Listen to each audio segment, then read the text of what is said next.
नमस्कार दोस्तों, स्वागत है आपका इस YouTube channel Sarwan GS classes में। आज हम लोग चर्चा करेंगे बलबन के बारे में। पिछले क्लास में हम लोग गुलाम वंश को पढ़ रहे थे। गुलाम वंश में कुतुबुद्दीन ऐबक को पढ़े, इल्तुतमिश को पढ़े, ठीक है। और इल्तुतमिश के बाद रुकनुद्दीन फिरोज शाह शासक बना और उसके बाद जो है रजिया सुल्तान शासिका बनी, ठीक है। और रजिया सुल्तान के बारे में हम लोग पिछले क्लास में पूरी तरीके से चर्चा किए थे। और उसके बाद जो है बहराम शाह शासक बना, ठीक है। और बहराम शाह के बाद जो है किस प्रकार से बलबन शासक बनता है और बलबन जो है अपनी निष्ठा को साबित करता है, ठीक है। और मतलब अपने राजत्व सिद्धांत में ही ये चेंजिंग ला देते हैं, ठीक है। और अपने आप को जो है एक योग्य व्यक्ति साबित करने के लिए सिद्धांत को परिवर्तित करके किस तरीके से ये शासन करते हैं, आज इनके बारे में हम लोग पूरा चर्चा करेंगे कि एक गुलाम दोस्तों किस प्रकार से गुलाम वंश का शासक बन बैठता है और अपनी निष्ठा को अपनी योग्यता से, ठीक है, एक बेहतर योग्य शासक भी कहलाता है बलबन, ठीक है। चलिए तो हम लोग बलबन के बारे में चर्चा करते हैं। बलबन का जो मूल नाम था उनका नाम था बहाउद्दीन। बलबन का मूल नाम था बहाउद्दीन, मूल नाम बहाउद्दीन था, बहाउद्दीन। और बहाउद्दीन को बारे में कहा जाता है दोस्तों कि ये जो बहाउद्दीन था, ठीक है, इनको ये जो है कि बिल्कुल देखने में कुरूप था दोस्तों। इतिहासकार बर्नी खुद लिखते हैं कि देखने में बिल्कुल ही कुरूप था, ठीक है। ठीक तरीके से ये मतलब दिखने में नहीं लग रहा था, ठीक है। तो एक बार कहा जाता है ये भी एक इलबरी तुर्क था, ठीक है। ये भी एक इलबरी तुर्क था और ये एक गुलाम भी था, ठीक है। ये जो है इलबरी तुर्क था, इलबरी तुर्क, ये भी एक इलबरी तुर्क था। और इसके बारे में कहा जाता है कि जब मंगोल का जो है कि आक्रमण हुआ था इसके साम्राज्य में, जब जहां ये रहते थे वहां पे मंगोल का आक्रमण हुआ था। जब मंगोल का इस क्षेत्रों में आक्रमण हुआ था, इसके क्षेत्रों में, तो इसके पिता को और इसको मंगोलों ने जो है बंदी बना लिया था। और बंदी बना करके जलालुद्दीन बरसी को जो है गुलाम बना करके बेच दिया था, ठीक है। इनको मतलब कि बहाउद्दीन को और इनके पिता को भी मंगोलों ने जब इसके समय में यहाँ पे कब्जा किया था, जब आक्रमण किया था, ठीक है, तो मंगोल जो है कि इसको और इसके पिता को जो है बेच दिया था। किसको बेच दिया था? जलालुद्दीन बरसी को, जलालुद्दीन बरसी को बेच दिया था। जलालुद्दीन बरसी इनको बेच दिया था, ठीक है। और जलालुद्दीन बरसी को जब बेच दिया था तो बरसी से जो है खरीद लिया था इल्तुतमिश ने, इल्तुतमिश ने खरीद लिया था। कहा जाता है दोस्तों कि बलबन देखने में ठीक नहीं था, ठीक है। इल्तुतमिश जब मार्केट में गुलाम को खरीदने के लिए गया था, इल्तुतमिश खुद एक गुलाम था। हम लोग चर्चा किए थे कि इल्तुतमिश को जो है कुतुबुद्दीन ऐबक ने खरीदा था। ये खुद गुलामों का गुलाम था और ऐबक खुद गौरी का गुलाम था, ठीक है। तो इल्तुतमिश ने इसको खरीदा था। कहा जाता है कि जब इल्तुतमिश इनको खरीदने के लिए गया था तो इल्तुतमिश ने 99 गुलाम को खरीद चुका था और उसके बाद ये वापस आ रहा था। तो बलबन मतलब कि खुद कहता है कि आपने, इल्तुतमिश को वो खुद कहता है कि आपने जो है कि लगभग 99 गुलामों को खरीद ही लिया, मुझे ईश्वर के नाम पे खरीद लीजिए, मुझे अल्लाह के नाम पे खरीद लीजिए। वो खुद गुहार लगाता है दोस्तों कि मुझे खरीद लीजिए ताकि मुझे एक स्थायित्व प्रदान हो, ठीक है। कहीं पे मैं रह करके ठीक तरीके से भोजन भी ग्रहण कर पाऊं, ठीक है। और ये बातें खुद जो है बर्नी लिखता है दोस्तों, इतिहासकार बर्नी ये खुद लिखता है इन बातों को, ठीक है। तो इल्तुतमिश ने बलबन को जो खरीदा था वो ग्वालियर विजय किया था, ये 1232 ईस्वी में। 1232 ईस्वी में इल्तुतमिश जब ग्वालियर विजय किया था तो बहुत सारे गुलाम को खरीदने के लिए गया था। तो उसी में ग्वालियर विजय के उपलक्ष्य में बलबन को खरीदा था, ठीक है। उपलक्ष्य में बलबन को खरीदा था और बलबन को खरीद करके, ठीक है, अपने यहाँ पे जो है अपने दरबारों में मतलब सेवक के रूप में रख दिया जाता है। पानी वानी का काम करता था ये शुरुआती चरण में। लेकिन कहते हैं दोस्तों अगर आपके अंतर्गत योग्यता है, ठीक है, तो कहा जाता है गुदड़ी में लाल छुपा होता है ना। और आपको पता है कि गुदड़ी का लाल हिंदुस्तान में जो है लाल बहादुर शास्त्री को कहा जाता है, जो भारत के दूसरे प्रधानमंत्री रहे। और ऐसे प्रधानमंत्री दोस्तों शायद दुनिया में जन्म लेता होगा, शायद पैदा लेता होगा, ठीक है। इतना निष्ठा पूर्वक काम करने वाला व्यक्ति, ईमानदारी उसमें कूट कूट करके भरा हुआ था ना। आपको पता है कि जब वो प्रधानमंत्री थे तो उनके पास कार खरीदने के लिए भी पैसा नहीं था। उस समय फिएट कार आता था 12,000 रुपया में, लेकिन उनके अकाउंट में उस समय 7,000 रुपया था मात्र। जब वो कार खरीदे थे फिएट कार तो वो जो है 5,000 रुपया जो है बैंक से लोन लेकर के खरीदे थे, प्रधानमंत्री पोस्ट पे होते हुए, ठीक है। तो ऐसे निष्ठा वाला व्यक्ति थे दोस्तों। वो भारत की पैसा को बर्बादी बहाना नहीं चाहते थे, जनता की पैसा के कद्र को समझते थे वो, ठीक है। तो ऐसा प्रधानमंत्री शायद दुनिया में आता है तो उसी प्रकार से दोस्तों योग्यता, अगर आपके अंतर्गत योग्यता है तो आप कुछ भी कर सकते हैं। परिस्थितियां आपके अनुकूल चलना चाहिए, ठीक है। परिस्थिति के अनुकूल अगर आप चलते हैं, परिस्थिति के साथ साथ चलते हैं, तो शायद आप अपने लक्ष्य को भी प्राप्त कर पाएंगे। तो बलबन के साथ भी वही था दोस्तों, इल्तुतमिश के मतलब के दरबार में उनको जो है मतलब ऐसे सेवक उवक के रूप में रखा गया, पानी वाली ढुलाई का काम करवाया जाता था। लेकिन धीरे धीरे वो अपनी योग्यता को साबित किया, ठीक है। और उनके अपने योग्य मतलब वो धीरे धीरे योग्य होते गए, अपने निष्ठापूर्वक काम करते गया। तो बाद में इनको जो है खासदार का पद बना दिया गया, अंगरक्षकों का प्रमुख दिया गया। इल्तुतमिश के समय ही बाद में इसको खासदार का पद दिया गया, खासदार, अंगरक्षकों का प्रमुख बना दिया गया, अंग रक्षकों का प्रमुख। ये धीरे धीरे अपना पोस्ट में वृद्धि किया दोस्तों, ठीक है। अंगरक्षकों का प्रमुख बनाया गया। और जब रजिया सुल्तान शासिका बनी, रजिया सुल्तान बनी इल्तुतमिश के बाद, तो उसको आमीर ए शिकार का पद दिया गया, ठीक है। तो रजिया सुल्तान के समय, रजिया सुल्तान के समय जो है इसको आमीर ए सुल्तान, आमीर ए सुल्तान का पोस्ट दिया गया, सुल्तान। और रजिया सुल्तान के बाद जो है रजिया आमीर ए शिकार का पद दिया गया, आमीर ए शिकार, आमीर ए शिकार का पद दिया गया। और बाद में जो है जब बहराम शाह शासक बना तो इसको आमीर ए आकुर, घुड़सवार का प्रमुख बनाया गया। इसके बाद शासक बना बहराम शाह, बहराम शाह, बहराम शाह, तो इसको जो है घुड़सवार सेना का प्रमुख आमीर ए आकुर दिया गया, आमीर ए आकुर। ये घुड़सवार सेना का प्रमुख बनाया गया इसको बहराम शाह के समय। यानी अपने पोस्ट में धीरे धीरे वृद्धि करते गया, अपनी योग्यता को, अपनी निष्ठा को साबित करते गया और अपने पोस्ट में ये धीरे धीरे वृद्धि करते गया। और नासिरुद्दीन महमूद जब शासक बना तो इसको नायब का पद दिया। नासिरुद्दीन महमूद के समय में जो है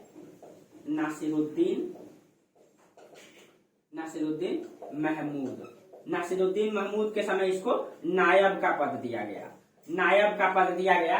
और कई वर्षों तक, लगभग 20 वर्षों तक ये प्रधानमंत्री के पोस्ट पे रहा। यानी धीरे धीरे, ठीक है, अपने पोस्ट में क्या किया, वृद्धि किया, धीरे धीरे अपने पोस्ट में वृद्धि किया, ठीक है। तो कोई भी काम धीरे धीरे ही होता है दोस्तों, परिस्थिति आपके अनुकूल चलना चाहिए, परिस्थिति के अनुकूल आप चलिए, ठीक है, समय के साथ चलिए, ठीक है। तो परिस्थिति अगर आपके अनुकूल रहा तो आप भी लक्ष्य को प्राप्त जरूर कर लेंगे। बस आप अपने निष्ठा पूर्वक योग्यता को साबित करते हुए मेहनत करें, ठीक है। इसके बाद कहा जाता है कि ये खुद सुल्तान बन जाता है दोस्तों धीरे धीरे, ठीक है। और लेकिन इसने लंबा संघर्ष किया, ठीक है। सुल्तान बनने से पहले जो है इसने लंबा संघर्ष किया, एक गुलाम से लेकर के, ठीक है, वो पानी ढुलाई का काम किया, फिर जो है अंगरक्षक बना, फिर घुड़सवार सेना का प्रमुख बना, नायब का पोस्ट पे गया, प्रधानमंत्री का पोस्ट पे गया और लंबे संघर्ष के बाद एक समय में खुद सुल्तान बन बैठा, ठीक है। तो योग्यता अगर आपके अंतर्गत है, निष्ठा पूर्वक अगर आप काम करते हैं तो किसी भी चीज को आप हासिल कर सकते हैं। एक गुलाम भी एक शासक बन गया। और जब ये शासक बना, जब बलबन शासक बना, इनके पास क्या क्या समस्याएं आई, 2 समस्याएं आई, एक तो बाह्य समस्या और एक आंतरिक समस्या। देखिए, तो इसके पास जो है जब ये शासक बन गए तो इनके पास 2 समस्याएं सामने आई।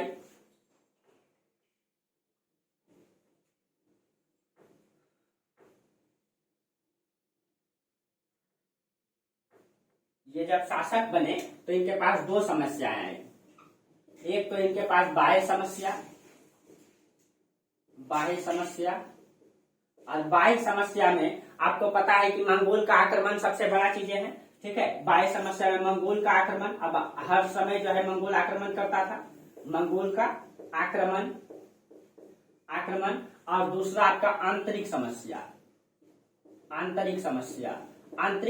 में इनके पास बहुत सारा समस्या था। एक तो यहाँ पे एक डाकू हुआ करते थे जो कटेहर के मेवाती थे, कटेहर के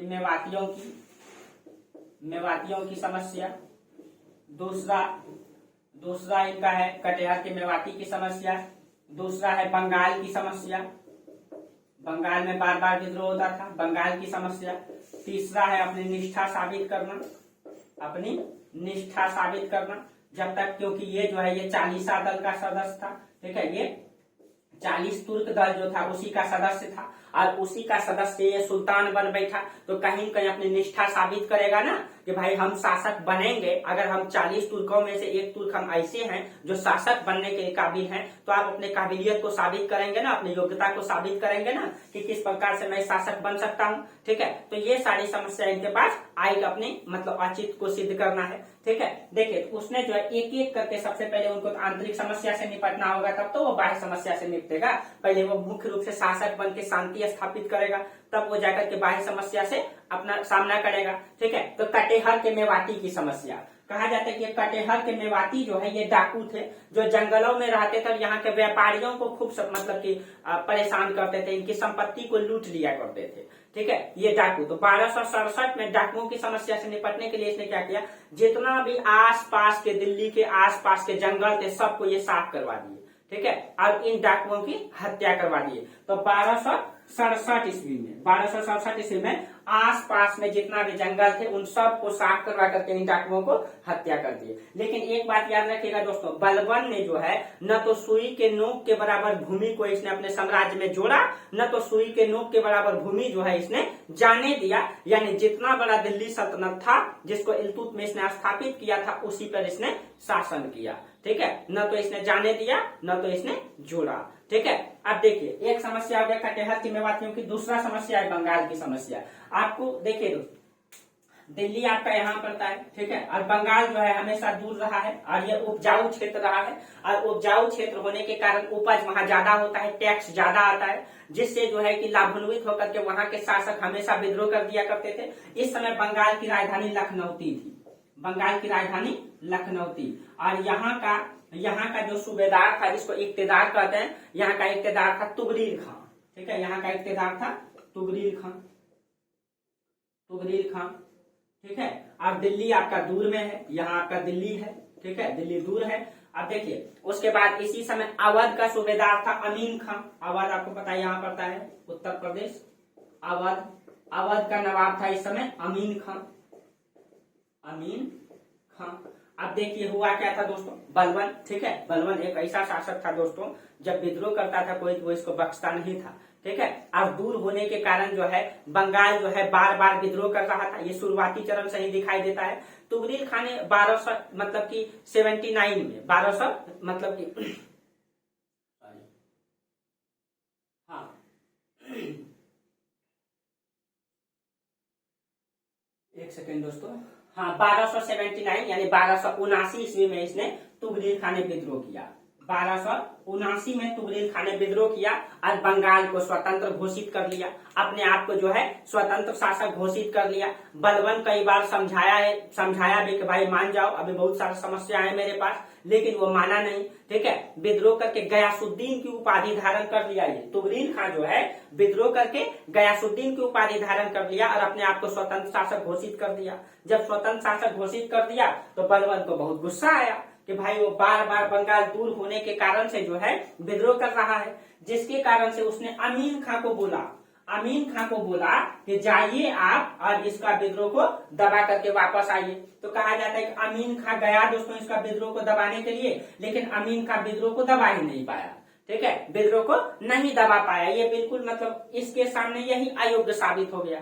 अब बलबन को और दिक्कतें हो गई, बलबन अभी तक दिल्ली को छोड़ करके कहीं गया नहीं था। ठीक है, अब क्योंकि उनके पास बहुत सारी समस्याएं से निपटना था उनको, जिसके कारण से तो अमीन खान जब विद्रोह को नहीं दबा पाया तो कहा जाता है कि खूब रौब रुतबा के साथ जो है बलबन खुद दिल्ली से पहली बार बाहर निकलते हैं।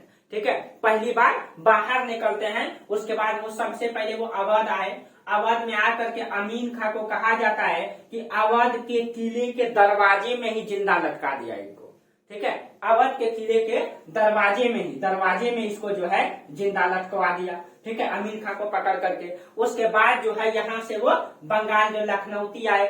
जब लखनऊती आए तो तुगरील खान वहां से फरार हो चुका था। तब जो है बलबन जो है मुखबरी से बहुत सारे मुखबिर को भेजते हैं ये। ठीक है, और लखनऊती के बाजार में ठीक है मतलब तुगरील खान को पकड़ लिया जाता है मुखबरी करवा करके। अब पकड़ करके कहा जाता है दोस्तों, ठीक है, तुगरील खान को पकड़ के और इनके जितने भी साथी थे सबको पकड़ा गया। ठीक है, और साथ में जो है बलबन ने अपना पुत्र बुगरा खां को लेकर के गया था। बलबन जो है साथ में बुगरा खां को लेके गया था। बुगरा खां बलबन का पुत्र है ये, ठीक है। इसको लेकर के गया था, ठीक है, दोनों गया था। और कहा जाता है मुखबिरी से तुगरील खां को पकड़ता है, पकड़ करके कहा जाता है इसका शरीर का सारा मांस निकाल लिया जाता है और इसका चमड़ी में पूरा भूसा भर दिया जाता है इनके सहयोगियों के साथ भी, ठीक है। यानी कि इतना गुस्सा था इनके ऊपर, कहा जाता है शरीर का सारा मांस निकाल करके उसमें भूसा भर दिया जाता है और भरे मार्केट में टांग दिया जाता है इनके सहपाठियों का, सभी जितना भी विद्रोही थे, ठीक है। और बुगरा खां को हाथ पकड़ करके और ऐसे करके घूमते हुए बताता है, ठीक है, कि दिल्ली सल्तनत के खिलाफ विद्रोह करने का नसीहत इससे भी खतरनाक और दर्दनाक होगा। याद रखना कि दिल्ली सल्तनत के खिलाफ कोई भी विद्रोह अगर करेगा उसको इससे भी ज्यादा दंडित किया जाएगा। कहा जाता है कि दोस्तों भरे मार्केट में पूरी लाश को टांग करके उसमें भूसा भर करके और पूरा का पूरा भाषण दे रहा था बलबन, कहा जाता है। और ये कहीं न कहीं इसको इंडिकेट कर रहा था बुगरा खां को कि जिंदगी में आप कभी भी विद्रोह नहीं करेंगे। कहा जाता है दोस्तों बुगरा खां जिंदगी में कभी शासक ही नहीं बना, डर से। इसका बेटा शासक बना था दोस्तों, इसका बेटा का नाम था कैकूबाद, ठीक है। इसका बेटा शासक बना कैकूबाद, लेकिन ये शासक नहीं बना, कैकूबाद शासक बना, ठीक है। कैकूबाद यानी कि बलबन के बाद बुगरा खां को शासक बनना चाहिए, बुगरा खां शासक नहीं बनता है, डर से ये अपना पुत्र कैकूबाद को शासक बना देता है। और जिंदगी में बुगरा खां इतना डर गया था दोस्तों कि कहा जाता है कि बुगरा खां जो अपने खुद कैकूबाद का पुत्र मतलब कि पैर पकड़ लेता था जब ये शासक बना था। कैकूबाद जब शासक था तो बुगरा खां खुद अपने पुत्र का पैर पकड़ लेता था, इतना जिंदगी में डर गया था वो, ठीक है, क्योंकि खतरनाक था बलबन दोस्तों। इसके खिलाफ जब विद्रोह किया था तो ये स्थिति हुआ था तुगरील खां के साथ, ठीक है। और इस तरीके से इसके साम्राज्य में इसके बाद विद्रोह नहीं देखने के लिए मिलता है दोस्तों। बलबन से इतना डर गया था, पहली बार बलबन जो है दिल्ली छोड़ के बाहर गया था, ठीक है। और इस तरीके से वो बंगाल की समस्या से निपट लेता है, ठीक है। इस तरीके से वो बंगाल की समस्या से निपट लेता है और बंगाल में जो है बुगरा खां को ही तुगरील खां की हत्या कर दिया जाता है इस तरीके से। और बंगाल में किसको बैठा दिया जाता है? बुगरा खां। बंगाल में बुगरा खां को बैठा दिया जाता है, ठीक है। इस तरीके से बंगाल की समस्या को निपटा लिया।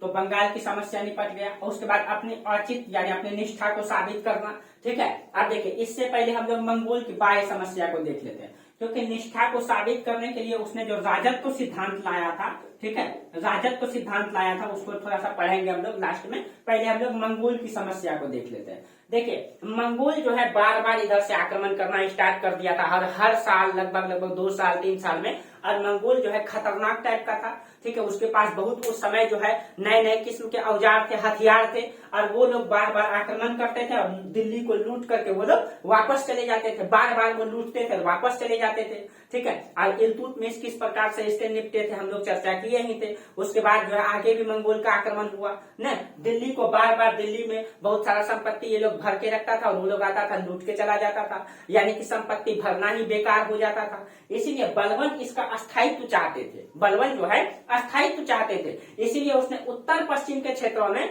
अपने बड़े पुत्रों को उसने नियुक्त किया था, बड़े पुत्रों को नियुक्त किया था। और देखिए दोस्तों मतलब इल्तुतमिश और बलबन के बारे में कहा जाता है कि ये दोनों ऐसे दुर्भाग्य पिता हैं दोस्तों जिसकी दोनों बड़े पुत्रों की मृत्यु जो है, ठीक है, मंगोल के कारण हो गया, उत्तर पश्चिम में नियुक्त करने के कारण हो गया, ठीक है। मोहम्मद खां, तो उत्तर पश्चिम के क्षेत्रों में बलबन का बड़ा पुत्र था मोहम्मद खां। मोहम्मद खां उत्तर पश्चिम के क्षेत्रों में इसी को नियुक्त किया था ताकि उधर से जब मंगोल का आक्रमण हो, ठीक है, तो ये मंगोल से लड़े। ये एक योग्य शासक था दोस्तों। मोहम्मद खां भी बहुत ही योग्य व्यक्ति था, ठीक है। और बलबन का बड़ा पुत्र था मोहम्मद खां। मोहम्मद खां और इसके बारे में खुद इतिहासकार बर्नी ने लिखा है। बर्नी एक ऐसा इतिहासकार है दोस्तों जो मतलब कि 6 से 7 शासक का क्रम को वो देखा है, 7 शासक का क्रम को वो खुद देखा है, ठीक है, बर्नी। और बर्नी इसके बारे में खुद लिखता है, ठीक है। सॉरी अमीर खुसरो दोस्तों, अमीर खुसरो, ठीक है, अमीर खुसरो, मोहम्मद मतलब जियाउद्दीन बर्नी नहीं, अमीर खुसरो। जो अमीर खुसरो इसके बारे में खुद लिखता है, वो अमीर खुसरो एक ऐसा शासक है जो 6 से 7 मतलब ऐसा लेखक है जो 6 से 7 जो है शासक का क्रम को वो देखा है, ठीक है, 7 शासक का क्रम को देखा है। अब देखिए अब मंगोल की समस्या से निपटने के लिए जो है उत्तर पश्चिम के क्षेत्र में अपने पुत्र मोहम्मद खां को नियुक्त किया, ठीक है, मोहम्मद खां को वो नियुक्त किया, ठीक है, मोहम्मद खां को वो नियुक्त किया उत्तर पश्चिम के क्षेत्रों में, ठीक है। अब देखिए, और मोहम्मद खां कहा जाता है कि मंगोल से लड़ते लड़ते इनकी मृत्यु हो गई थी दोस्तों, लेकिन बलबन ने उत्तर पश्चिम के क्षेत्रों में और दिल्ली को सुरक्षित करने के लिए उसने 4 किले का निर्माण करवाया था। भोजपुर का किला, पटियाला का किला, जलाली और कामपिल्ली का किला। देखिए, उसने जो है मंगोल से निपटने के लिए 4 किले को दिल्ली को जो है 4 किले से घेर दिया था। एक तो आपका जलाली का किला, एक पटियाली का किला, पटियाला का किला, ठीक है। उसके बाद तीसरा कामपिल्ली का किला, ठीक है। और चौथा में एक है आपका भोजपुर का किला।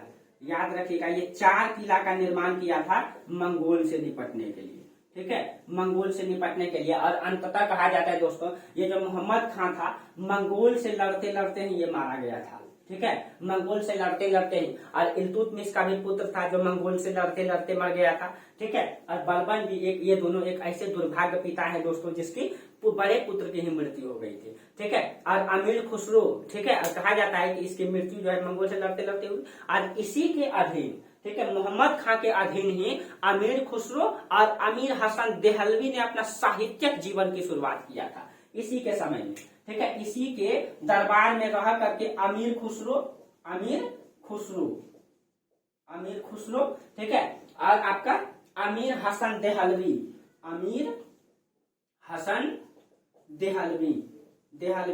इन दोनों ने जो है अपनी साहित्यिक जीवन की शुरुआत जो है यहीं से किया है, ठीक है। और अमीर खुसरो एक ऐसा इतिहासकार है जो 7 शासक के क्रम को देखा है, ठीक है, 7 शासक के क्रम को देखा है। उसके बाद कहा जाता है उत्तर पश्चिम में जब मोहम्मद खां की यहाँ मृत्यु हो गई, तब अपना पुत्र यहाँ पे बुगरा खां को बैठा दिया था, बुगरा खां, ठीक है, बुगरा खां।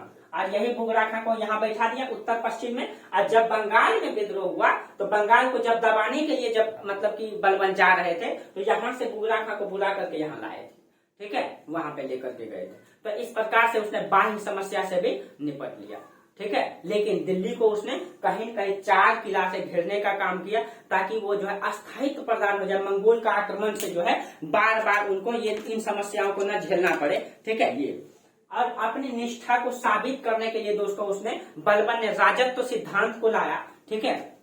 बलबन ने जो है राजत्व सिद्धांत को लाया कि ताकि अपने निष्ठा को साबित कर पाए। वो भी एक गुलाम था दोस्तों, वो भी तुर्क चालीसा दल का ही सदस्य था। तो वो कैसे अपने आप को ये बताता कि हम शासक बनने योग्य हैं, उसके लिए उसने राजत्व सिद्धांत को लाया। देखिए अब उनका राजत्व सिद्धांत क्या है।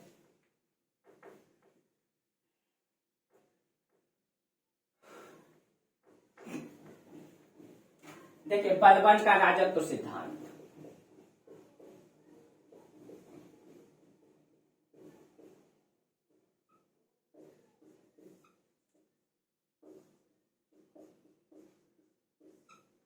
बलबन का राजत्व सिद्धांत, ठीक है।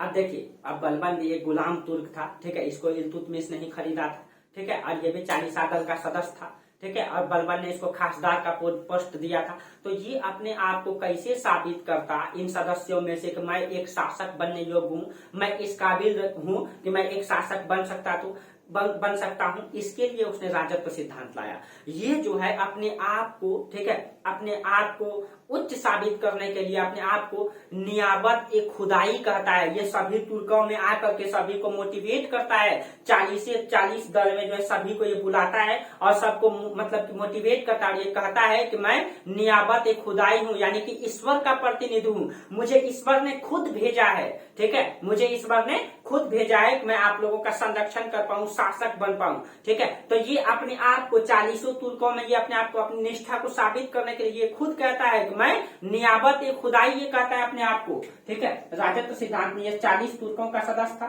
ठीक है, 40 तुर्क का सदस्य में था, 40 यानी चहलगामी दल का था। ये सबको यहाँ बुला करके ये कहता है कि मैं क्या हूँ, मैं नियाबत एक खुदाई हूँ, ठीक है, नियाबत एक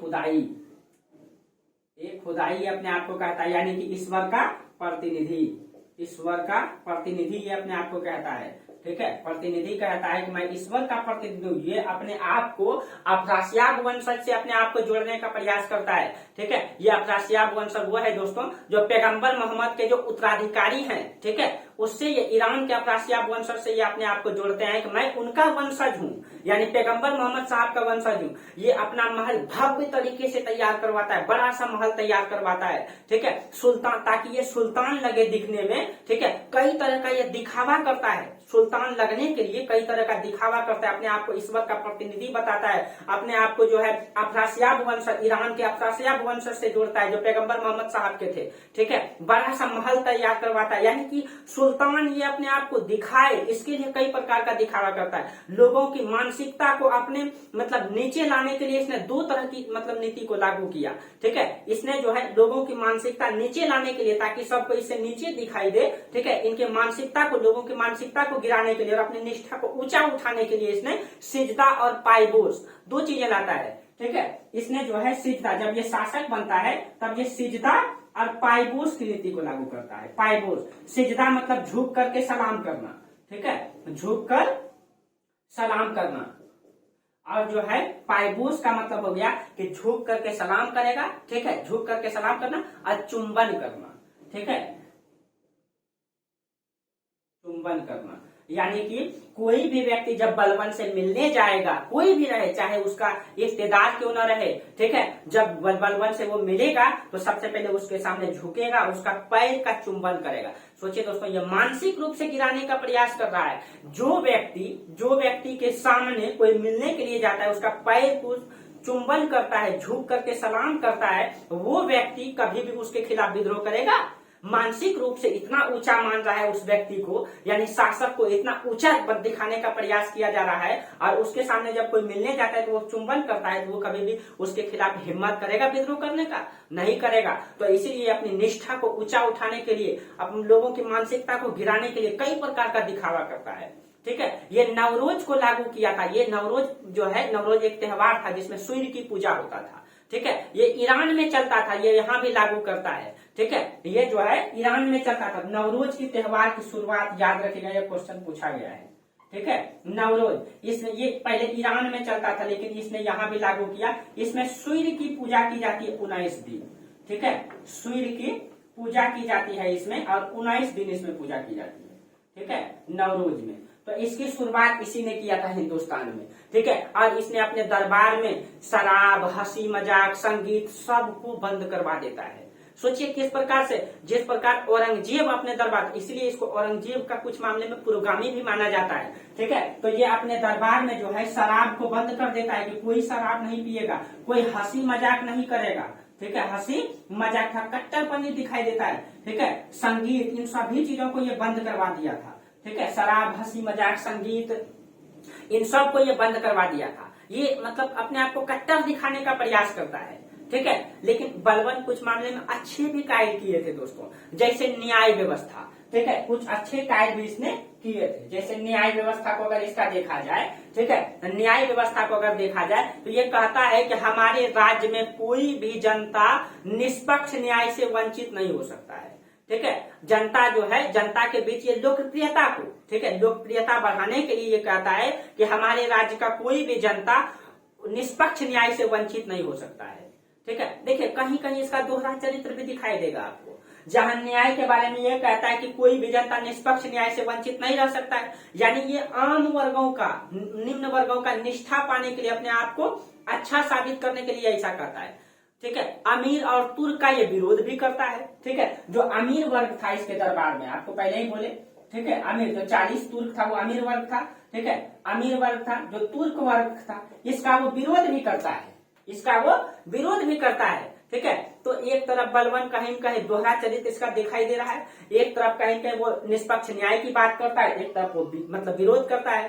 ठीक है, बर्नी का पुस्तक है तारीख ए फिरोज शाही, जियाउद्दीन बर्नी का पुस्तक है तारीख ए फिरोज शाही। इसमें बर्नी खुद लिखा है, बर्नी इसमें लिखता है कि बलबन ये कहता है कि जब मैं किसी निम्न वर्ग के लोगों को देखता हूँ, ठीक है, तो मेरा हाथ जो है क्रोध में आकर के इतना मैं क्रोध हो जाता हूँ कि मेरा हाथ खुद तलवार के मुठ पे चला जाता है। सोचिए, एक तरफ ये ऐसा कह रहा है और एक तरफ ये निष्पक्ष न्याय की बात कर रहा है। जियाउद्दीन बर्नी खुद लिखते हैं तारीख फिरोज शाही में, ठीक है, कि बलबन कहता है कि जब मैं किसी निम्न वर्ग के लोगों को देखता हूँ, निम्न वर्गों के लोगों को देखता हूँ, तो मेरा हाथ जो है इतना क्रोधित कांपने लगता है, मेरा हाथ खुद तलवार के मुठ पे चल जाता है। ठीक है, तो एक तरफ देखिए, एक तरफ ये निष्पक्ष न्याय की बात कर रहा है, तो एक तरफ जो है ये खुद निम्न वर्गों को देख करके इसका मतलब कहीं कहीं इसका दोहरा चरित्र दिखाई दे रहा है ना। और बलबन के लिए सबसे बड़ी चुनौती थी दोस्तों तुर्कान ए चहलगामी। देखिए, तो ये जो है कि खुद जो है तुर्कान ए चहलगामी यानी 40 दल का इसका खुद ये सदस्य भी था।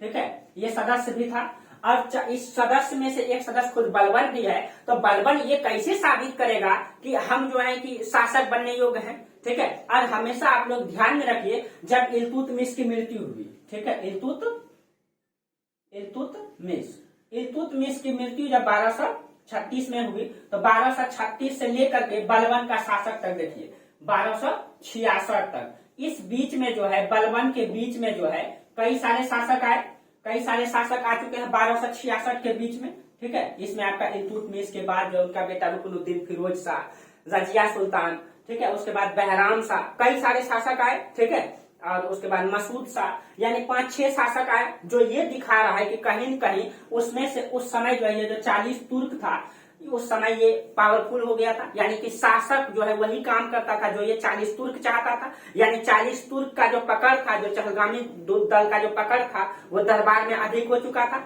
शासक का चलने नहीं देता था, शासक वही बनता था जो 40 तुर्क लोग चाहता था। अब जब बलबन शासक बना, तब इन 40 तुर्कों को कैसे संभालता, जबकि वो खुद उसी का सदस्य रह चुका है। ठीक है, इसको कैसे समाप्त करेगा, अब इसको कंट्रोल कैसे करेगा। इसलिए जो है बलबन ने इस चहलगामी दल को जो है धीरे धीरे हटाने का प्रयास किया। ठीक है, रास्ता साफ करने के लिए इसने अपनी समस्याओं से निपटने के लिए बलबन ने सबसे बड़ी चुनौती को तुर्कान ए चहलगामी इस दल को इसने समाप्त कर दिया, धीरे धीरे समाप्त किया दोस्तों, क्योंकि विरोध बहुत अधिक होना था। ठीक है, आज ये इसी दल से सुल्तान बना था, इसीलिए याद रखेगा तुर्कान ए चहलगामी 40 तुर्क के सदस्य को बलबन ने समाप्त कर दिया। बनाया इल्तुतमिश ने और समाप्त किया इसको बलबन ने। ठीक है, तुर्कान ए चहलगामी को। और इसने जो है बलबन के बारे में एक गुप्तचर विभाग का निर्माण किया था, जिसका प्रमुख को बरीद कहा जाता था।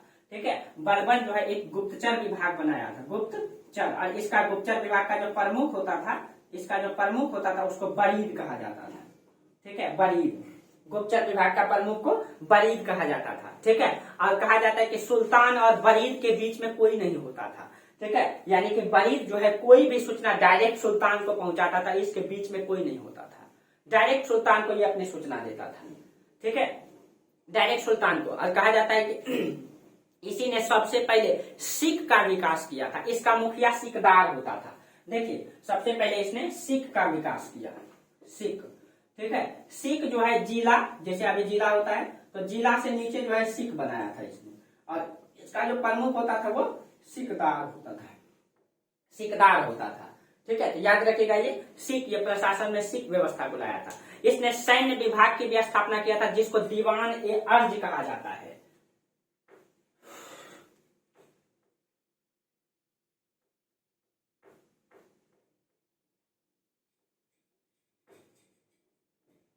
देखिए, इसने जो है सैन्य विभाग का गठन किया, सैन्य विभाग, जिसको क्या कहा जाता है, दीवान ए अर्ज, दीवान ए अर्ज कहा जाता है। सैन्य विभाग का इसने गठन किया था। ठीक है, और इसका मुखिया इमादुल मुल्क को बनाया गया था। दीवान ए अर्ज का जो मुखिया था इमादुल मुल्क, इमादुल मुल्क, इसको बनाया गया था। इमादुल मुल्क को जो है इसका मुखिया बनाया गया था। ठीक है, अब देखिए, इसने यमुना नदी के किनारे लाल महल का निर्माण किया था। ठीक है, लाल मतलब कि यमुना नदी के किनारे, यमुना नदी के किनारे एक महल बनाया था, लाल महल। और यही लाल महल में आगे जाकर के जो है जलालुद्दीन खिलजी, जलालुद्दीन खिलजी, ठीक है, खिलजी, इसी में जाकर के वो अपना राज्यारोहण करेंगे, राज्यारोहण। इसी लाल महल में जो है, लाल महल का निर्माण बलबन ने किया था। ठीक है, और इसी लाल महल में जलालुद्दीन खिलजी जो है अपना राज्यारोहण करेंगे। ठीक है, और बर्नी जो है इसकी न्यायिक व्यवस्था को देख करके इतिहासकार बर्नी जनता का नायक और जनता का पिता की संज्ञा दिए हैं। ठीक है। बलबन का कहीं कहीं इसका जो न्याय व्यवस्था था दोस्तों कहीं कहीं बेहतर भी रहा होगा, कहीं दोहरा चरित्र भी प्रस्तुत होता है, कहीं कहीं न्याय व्यवस्था इसका बेहतर तरीके से दिखाई देता है, ठीक है। तो कहीं कहीं न्याय को इसने चुस्त दुरुस्त जरूर किया होगा, इसीलिए इसको जो है मतलब इतिहासकार बर्नी जनता का नायक और जनता का पिता की संज्ञा देते हैं, ठीक है। इतिहासकार बर्नी जो है इसकी न्याय व्यवस्था को देख करके, इसकी न्याय व्यवस्था को देख करके ये जनता का नायक और जनता का पिता की संज्ञा देते हैं, जनता का पिता, ये इसकी संज्ञा दिया जाता है इनको, बलबन को, ठीक है। तो ये आपका बलबन के बारे में कुछ जानकारी था दोस्तों, ठीक है। कहीं कहीं किस प्रकार से बलबन जो है एक गुलाम से, ठीक है, एक शासक बन बैठा और किस तरीके से अपने निष्ठा पूर्वक शासन किया, पूरे साम्राज्य को चुस्त दुरुस्त भी किया, मंगोल से निपटने के लिए इसने जो है 4 मतलब किलों का भी निर्माण किया न, और कहीं कहीं अपने क्षेत्र को सुरक्षित रखा, प्रशासन को चुस्त दुरुस्त बनाया। लेकिन हाँ, इसके अंतर्गत कुछ कट्टरपंथी भी दिखाई दिया न। हाँ, सिजदा और पाइबोस को इसने लागू किया था, नवरोज की प्रथा को लागू किया था। इन सभी चीजों को आप लोग ध्यान में रखिएगा, ठीक है। आज इसको 1-2 नाम इसको दिया गया है, ठीक है। इसको जो है इसका कुछ नाम दे दिया गया, ये अपने आप मतलब इसको जो है जिल्ले इलाही, ईश्वर का प्रतिनिधि भी इसको कहा जाता है, ठीक है। जिल्ले इलाही, इसको ईश्वर का प्रतिनिधि भी कहा जाता है, ठीक है। और इसकी कई सारा उपाधि भी इनको दिया गया है दोस्तों, ठीक है। अगले क्लास में हम चर्चा कर देंगे इसकी उपाधि के बारे में, ठीक है। तो आप लोग इसको इतना ध्यान में रखिएगा बलबन के बारे में। इससे आगे हम लोग अगले क्लास में चर्चा करेंगे, आज यहीं तक रहने दीजिए, ठीक है। तब तक के लिए आप लोगों को बहुत बहुत धन्यवाद, थैंक यू।